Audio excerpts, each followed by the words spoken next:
차선체! Audio Jungle.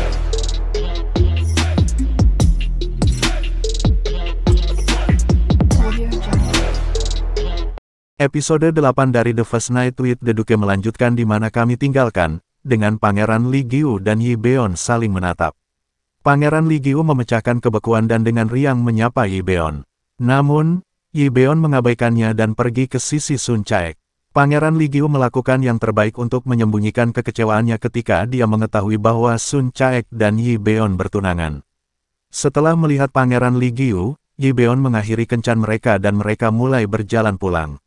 Dalam perjalanan, Sun Caek mencoba bertanya tentang hubungannya dengan Pangeran Li Giu, tetapi yang terakhir menolak untuk membicarakannya. Saat mereka menggoda satu sama lain di jalanan, mereka secara tidak sengaja bertemu dengan Hoyol.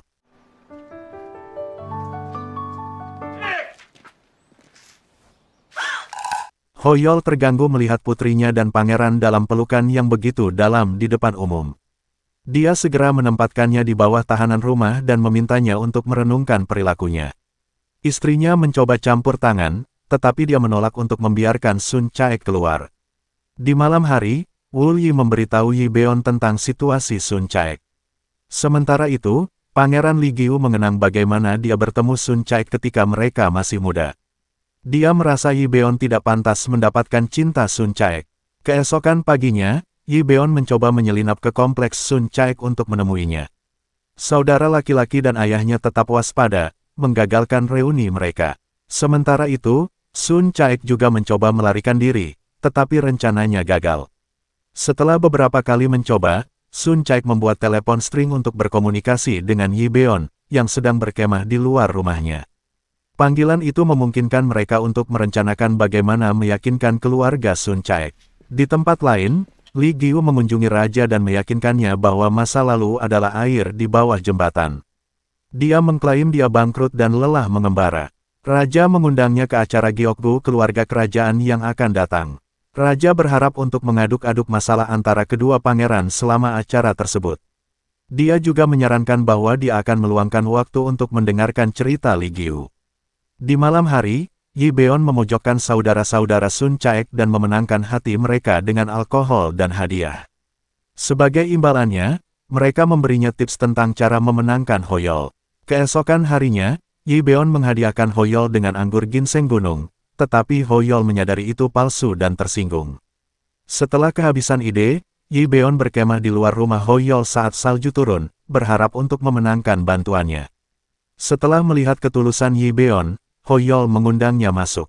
Hoyol mengungkapkan keprihatinannya bahwa Yi Beon memiliki banyak musuh dan tidak akan dapat melindungi Sun Caek. Dia mengizinkan Yi Beon dan Sun Caek untuk terus berkencan dalam beberapa kondisi. Salah satu syaratnya adalah melindungi kehormatan Sun Caek dan tidak pernah membiarkannya tidur jauh dari rumah lagi. Sementara itu, Sun Caek meyakinkan Wu Yi untuk membantunya melarikan diri dan mengunjungi dukun. Ternyata Sun Caek adalah klien tetap, tetapi dia tidak ingat. Dukun dirasuki oleh dewa yang memperingatkannya untuk memilih jalan berikutnya dengan hati-hati karena dia berada di persimpangan jalan. Sun Caek juga membeli jimat untuk membuat Yi Beon jatuh cinta lebih dalam padanya. Dukun itu menginstruksikannya untuk meletakkan jimat di bawah tempat tidur Yi Beon. Sun Caek pergi ke rumah Yi Beon, tetapi dia menolak untuk membiarkannya masuk dan mengirimnya pergi karena sudah larut. Pada saat yang sama, seseorang meninggalkan surat ancaman di rumah Yi Beon. Malam itu, Yang Ho mengisi Sun Caek di antara kedua pangeran. Selama Gyeokgu, tim Yi Beon memimpin, memaksa Li Giu untuk menggunakan taktik kotor. Saat ketegangan meningkat, tongkat polo Yi Beon hampir mengenai raja. Setelah pertandingan, Seong Yeon mengungkapkan kepada Yi Beon bahwa dia mengirim surat ancaman.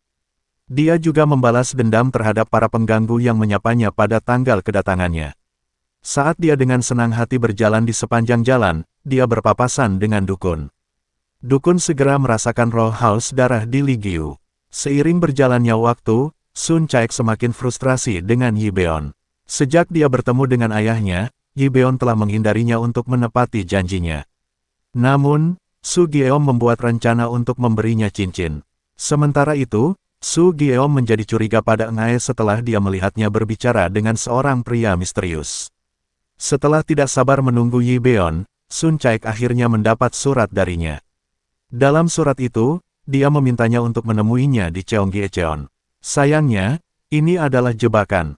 Hal berikutnya yang kita tahu, Sun Caek diculik oleh pria yang diajak bicara Ngae. Pria itu bersumpah untuk membunuh Sun Caek seperti yang diperintahkan oleh bosnya. Pada saat keluarga Yi Beon dan Sun Caek menyadari apa yang terjadi, sudah terlambat. Di sisi lain, Lee Gyu terungkap sebagai pemimpin pemberontak. Dia berencana untuk membalas dendam pada keluarga kerajaan. Adegan itu memotong ke Sun Caek modern yang membaca pembaruan terbaru dari cerita tersebut. Menurut penulis, kematian karakter utama dapat memungkinkan orang lain untuk hidup.